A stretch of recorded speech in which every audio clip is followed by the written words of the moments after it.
अवकाळी पाऊस, सोसाट्याचा वारा आणि विजा यामुळे माण तालुक्यात एक युवक जागीच ठार तर अनेकांच्या घरांवरील पत्रे उडाल्याची दुर्दैवी घटना घडली आहे। पाहुयात सविस्तर बातमी। माण तालुक्याच्या विविध भागात आज वादळी वाऱ्यानं आणि अवकाळी पावसानं हजेरी लावली। यामध्ये ठिकठिकाणी मोठ्या प्रमाणात नुकसान झालंय। मरगळवाडी येथील जगन्नाथ माकू मरगळे वय 16 याचं वीज पडून निधन झालंय। आज सायंकाळी 5 वाजण्याच्या सुमारास कुकुडवाड नजीक असणाऱ्या आगासवाडीच्या डोंगरावर मोठ्या प्रमाणात सोसाट्याचा वारा सुटला। त्यासोबत पाऊस यायला देखील सुरुवात झाली। पाऊस येत असल्याच्या कारणानं रस्त्यावर कोणीही फिरकत नव्हतं। यावेळी अचानक वीज कोसळल्याचा मोठा आवाज झाला आणि ही वीज आगासवाडीचे ग्रामदैवत असलेल्या श्री महालक्ष्मी मंदिराच्या कळसावरती पडली। या दुर्घटनेमध्ये मंदिराच्या कळसाचं मोठ्या प्रमाणात नुकसान झालंय। या दुर्घटनेनंतर आगासवाडीतील लोकांनी मंदिराची झालेली नुकसान पाहण्यासाठी सभोवताली गर्दी केली होती, अशी माहिती पोलीस पाटील आनंद पवार यांनी दिली।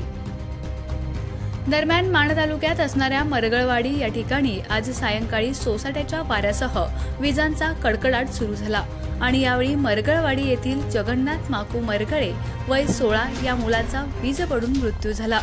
मरगळवाडी येथील कारंडे वस्ती नावाच्या शिवारात आज सकाळपासून जेसीबीच्या सहाय्यानं एका शेतात काम सुरू होतं। त्या ठिकाणी जगन्नाथ मागू मरगळे याची आई कामानिमित्त गेलेली असताना तो त्या ठिकाणी आईच्या सोबत गेला होता।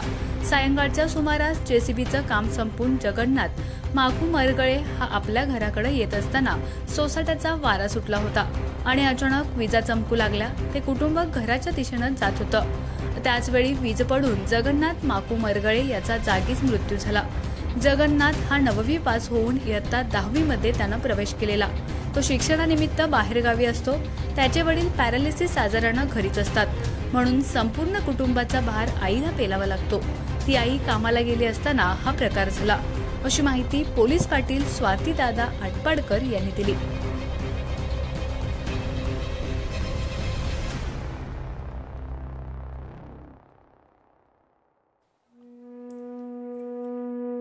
आमच्या खबर गावाकडची या चॅनेलला सबस्क्राइब करा, लाईक करा आणि आमचे व्हिडिओ शेअर करा।